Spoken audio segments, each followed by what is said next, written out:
나는 사론에 수선하여 골짜기에 백합화로다. 여자들 중에 내 사랑은 가시나무 가운데 백합화 같도다. 남자들 중에 나의 사랑하는 자는 숲을 가운데 사과나무 같구나. 내가 그 그늘에 앉아서 심히 기뻐하였고 그 열매는 내 입에 달았도다. 그가 나를 인도하여 잔칫집에 들어갔으니 그 사랑은 내 위에 깃발이로구나. 너희는 건포도로 내 힘을 돕고 사과로 나를 시원하게 하라. 내가 사랑함으로 병이 생겼음이라. 그가 왼팔로 내 머리를 고이고 오른팔로 나를 안는구나. 예루살렘 딸들아, 내가 노루와 들사슴을 두고 너희에게 부탁한다. 내 사랑이 원하기 전에는 흔들지 말고 깨우지 말지니라. 내 사랑하는 자의 목소리로구나. 보라, 그가 산에서 달리고 작은 산을 빨리 넘어오는구나. 내 사랑하는 자는 노루와도 같고 어린 사슴과도 같아서 우리 벽 뒤에 서서 창으로 들여다보며 창살 틈으로 엿보는구나. 나의 사랑하는 자가 내게 말하여 이르기를, 나의 사랑, 내 어여쁜 자야, 일어나서 함께 가자. 안녕하세요, 산정옥교회 여러분. 하나님께서 말씀으로 인도하시는 귀한 날입니다. 말씀을 통해서 더욱더 큰 은혜가 있는 저와 여러분들 다 될 수 있기를 바랍니다. 자, 오늘 본문은요, 아가이고요. 또한 이 아가의 내용을요, 현대인의 성경으로 제가 한번 읽어보도록 하겠습니다. 여자, 나는 샤론의 장미요 골짜기에 백합화라네. 남자, 내가 사랑하는 님을 다른 여자와 비교해보니 가시나무 가운데 있는 백합화 같구나.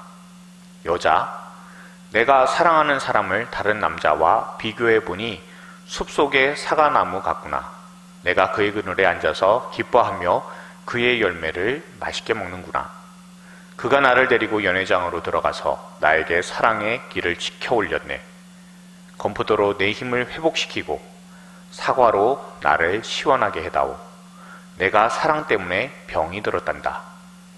그가 왼손을 베게 하고 오른손으로 나를 안는구나. 예루살렘 여자들아, 내가 너에게 간절히 부탁한다. 제발 우리의 사랑을 방해하지 말아다오. 여자, 사랑하는 님의 목소리가 들리는구나. 그가 산을 넘고 들을 지나 달려온다. 내 사랑하는 님은 노루와 어린 사슴 같구나. 그가 벽 뒤에 서서 창틈으로 들여다 본다네. 내 사랑하는 님이 말한다. 남자, 나의 사랑, 나의 님이여, 일어나 함께 갑시다. 여러분 어떻습니까? 아가에서 제가 이 부분을 중심 구절로 고른 이유는 한 가지밖에 없습니다.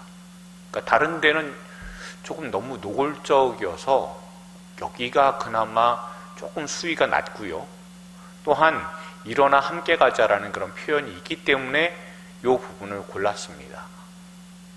그리고 또한 현대인의 성경을 제가 선택을 하게 된 것도요, 조금 더 간결하고요. 그리고 남자와 여자라는 그런 구분을 조금 더 명확하게 해놨기 때문에, 물론 다른 공동번역이나 새번역 이런 곳에서도 다 이런 구분은 잘 해놨습니다만 조금씩 다른 그런 건 있어요. 근데 조금 더 간결했기 때문에 제가 현대인의 성경을 이렇게 선택을 했을 뿐입니다. 우리가 이것을 통해서 알 수 있는 건 뭐가 있냐면요, 사랑의 노래인데 일방적으로 이렇게 세레나데처럼 창 밑에서 부른다든가 하는 그런 노래가 아니라 서로 어떻게 보면 이제 뮤지컬 같기도 하고요, 어떻게 보면 오페라 같기도 한 그런 노래예요. 그렇죠? 그러니까 함께 부르는 노래입니다. 서로가 함께 사랑을 만들어 나가고 함께 가는 것이 사랑이다라는 것을 보여주고 알려주는 그런 본문의 내용이 오늘 본문입니다. 여러분, 아가의 개관 한번 보도록 할게요. 주제는요, 결혼 안에서의 아름다운 사랑입니다. 여기에는요, 정신적인 것뿐만이 아니라 육체적이고 감정적인 것이 포함되어 있습니다. 목적은요, 언약 백성 이스라엘을 위한 하나님의 사랑을 예시하고 그리스도의 신부인 교회를 위한 그리스도의 사랑을 얘기하기 위해서 저술되었습니다. 또한 내용은요, 한 여인과 남자의 성적인 사랑을 기리는 사랑의 시로서 에피소드 몇 편으로 이루어져 있습니다. 그러니까 우리가 연극이나 아니면 오페라 혹은 이 뮤지컬로 따졌을 때 각각의 막이 있는 거예요. 막. 그 여러 가지 장면들이 있습니다. 그런 여러 장면들이 이루어지는, 그래서 한 편의 아름다운 사랑의 드라마가 나오고 있는 게 바로 이 아가입니다. 핵심 단어는 당연히 사랑일 수밖에 없고요. 또한 핵심 구절은 많은 물도 이 사랑을 끄지 못하겠고 홍수라도 삼키지 못하나니 사람이 그의 온 가산을 다 주고 사랑과 바꾸려 할지라도 오히려 멸시를 받느니라 라고 하는 이 아가 8장 7절의 말씀, 이것이 정말 사랑이 갖고 있는 내용이라는 것, 그렇기 때문에 핵심 구절로 제가 한번 생각해 봤습니다. 아가의 얼개는 이렇습니다. 전체적으로 한 두 부분 정도로 나눌 수가 있어요. 어떤 분은 한 세 부분, 네 부분, 때에 따라서 한 5개의 부분으로 구분하시는 분들도 있습니다만, 전체적으로 봤을 때는요, 2개의 부분, 사랑이 시작되는 그런 부분이 있고요, 사랑이 무르익는 부분이 있습니다. 1장 1절부터 5장 1절까지의 내용은요, 사랑이 시작이 되고요, 그리고 그 이후의 끝까지의 내용은 사랑이 무르익는 그런 부분으로 나눠진다라고 생각하시면 됩니다. 처음에 두 사람이 사랑에 빠졌고요, 또한 결혼을 하게 됩니다. 자, 결혼식이 목표가 아니에요.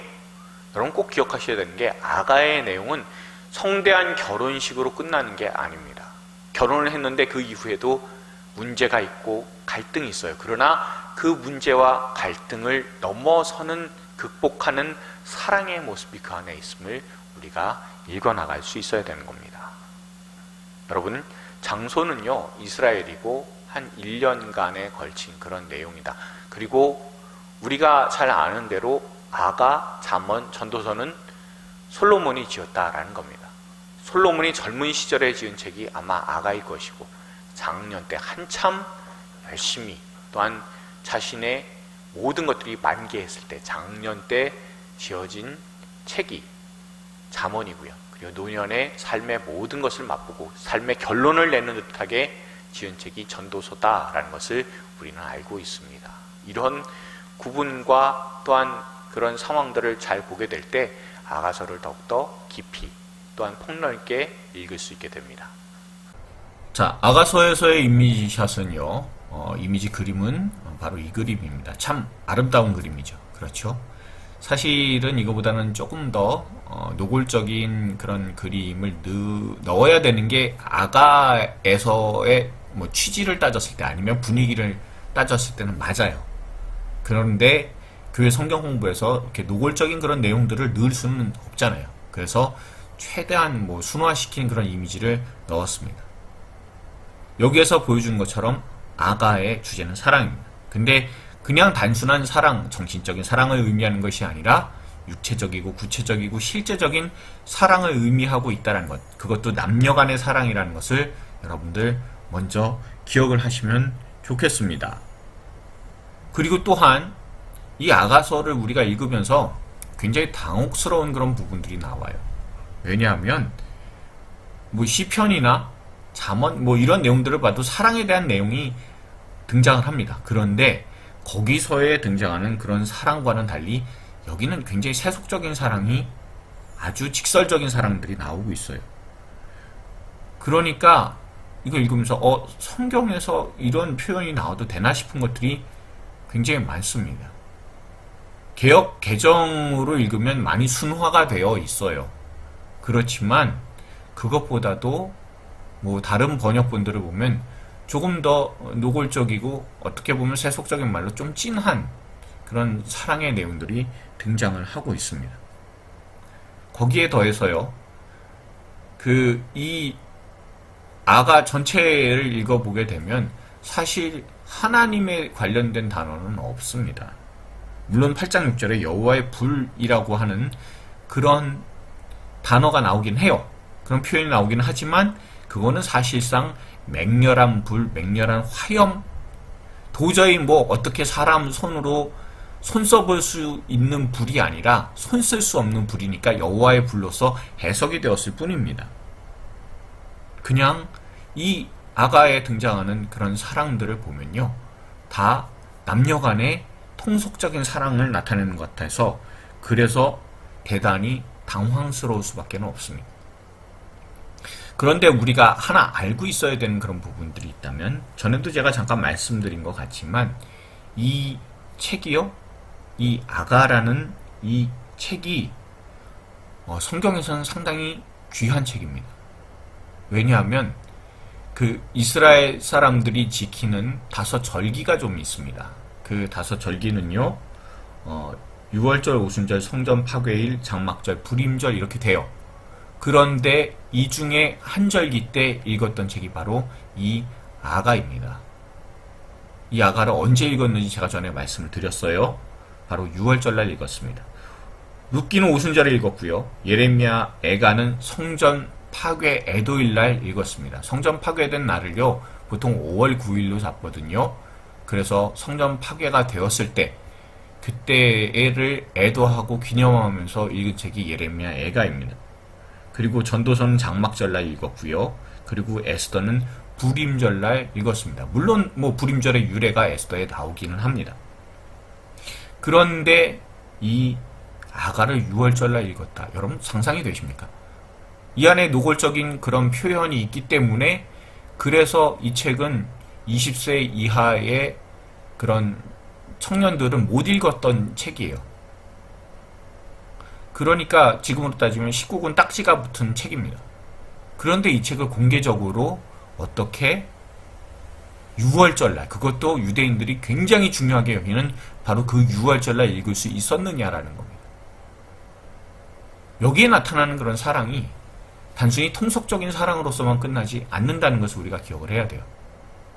여기에 나타나는 사랑은 구체적이고 실제적인 그런 사랑이잖아요. 다시 말하면 하나님께서 그 백성을 구체적이고 실제적으로 사랑해 주신 내용이 이 아가 안에 등장을 한다라는 겁니다.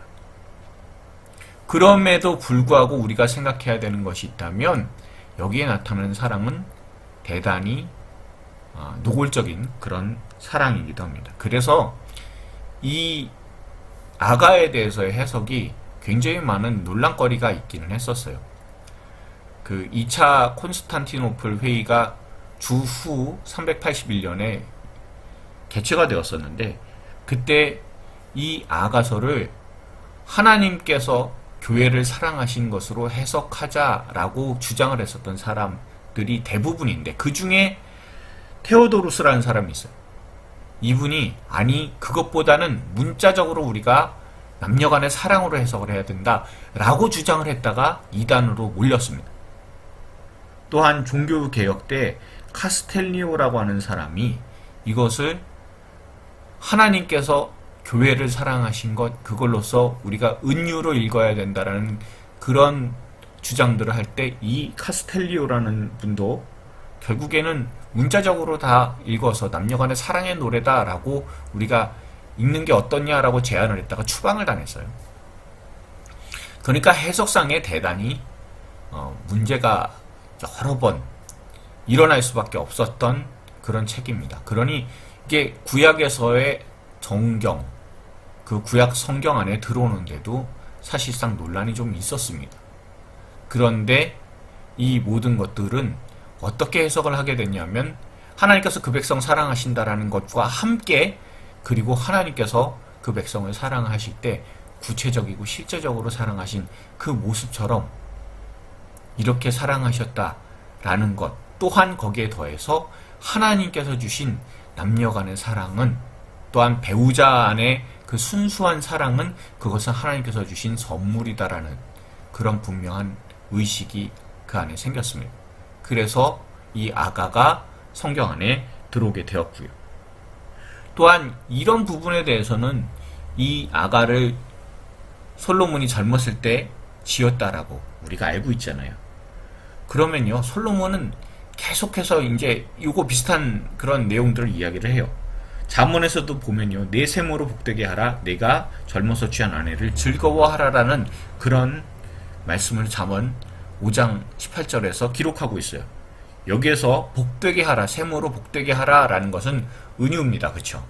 그러니까 아내를 즐거워하라는 거예요. 아내를 통해서 기쁨을 얻어라라는 거예요. 그런데 이 즐거워하라, 복되게 하라라는 그런 말이 사실 히브리어로 마라크라고 합니다. 찬양하라라는 거예요. 그러니까 아내를 찬양하라, 혹은 아내를 주신 하나님께 찬양을 올려드려라 라는 의미이기도 합니다. 또한 전도서 9장 9절에 보면 이런 말씀이죠. 사랑하는 아내와 즐겁게 살지어다. 이는 평생의 해 아래서 수고하거든 네 몫이니라 라는 겁니다. 여기에서요, 아내와 즐겁게 살지어다 라는 것, 이것은요 히브리어로 라라는 동사를 써요. 그러니까 이 라라는 동사는 그 보다라는 의미입니다. 그리고 조사하다라는 의미인데, 그러니까 사랑하는 아내를 서로 즐겁게 바라보라라는 거예요. 다른데 딴 눈 팔지 말고, 한눈 팔지 말고 아내만 바라보면서 사는 거, 그게 바로 하나님께서 내게 주신 기쁨이고 축복이다라는 거예요. 결국엔 이 아가서를 통해서 하나님께서 우리에게 말씀하시고자 하는 것은 하나님께서 주신 그 배우자, 그것이 우리 삶에 있어서의 기쁨이고요. 또한 그 아내와 즐겁게 살아가는 것, 그것이 정신적인 사랑으로 끝나는 게 아니라 구체적이고 육체적인 그런 사랑을 나누면서 살아가는 것, 그거 자체가 하나님께서 주신 선물이고, 그렇게 맺어주신 배우자와 즐겁게 살아가는 그런 사랑의 삶이 하나님께 삶의 예배로 드려지는 그런 귀한 것이다라는 것을 우리에게 알려주고 있습니다. 여러분, 예수님께서도 십자가에 달려서 돌아가실 때 자기 자신의 목숨을 주셨잖아요. 그 목숨을 주신 것이 이게 허상이나 아니면 꿈이나 환상으로 주신 게 아니라 실제로 자기 자신을 주셔서 우리를 사랑해 주셨잖아요. 그런 것처럼 우리에게 나타나는 배우자와의 사랑도 실제로 나타나는 사랑이고, 그 사랑이 결국엔 뭐 외설적인 것이 아니라 하나님께서 주신 축복이다라는 것을 우리에게 분명하게 알려주고 있어요. 여기에 보시면요, 우리가 조금 전에도 보았듯이 사랑이라는 것이요, 그냥 단순하게 그냥 통속적이고 젊었을 때 불꽃처럼 활활 타오르는 그런 사랑만을 언급하거나 의미하고 있지는 않아요. 사랑이 갈등과 어려움을 겪고 성장하는 과정들이 또한 이 아가서 안에도 등장하고 있습니다. 그것을 볼 때 단순히 어떤 사랑은 달콤하고 즐겁고 그런 감정으로서 끝나는 것이 아니라 어려움과 낙심되는 그런 상황, 실망하는 사람, 갈등하는 상황, 그런 모든 것들이 있다 할지라도 하나하나 이기고 극복하는 것, 그것이 바로 하나님께서 주신 사랑의 의미이기도 하다는 것을 이 아가를 통해서도 알 수가 있습니다. 오늘 본문은요, 서로 이 연인, 이 상대방에 대해서 찬양하는 그런 내용입니다. 서로의 외모의 모습을 보면서 찬양하고 즐거워하는 것, 그것이 얼마나 아름답냐라는 것, 그리고 나의 사랑, 일어나서 함께 가자고, 혼자 가는 그런 상황이 아니라 함께 가는 그런 귀한 삶이, 그렇게 사랑을 나누면서 사는 삶이 하나님께서 주신 축복이다라는 사실을 분명하게 우리에게 알려주고 있습니다. 자, 아가서를 한번 정리해 보도록 하겠습니다. 아가서 2장의 나의 사랑이 이 책 전체의 중심인 이유가 있습니다. 하나님께서 말하시는 삶의 예배에 대한 내용이 사실 아가서의 중요한 핵심입니다.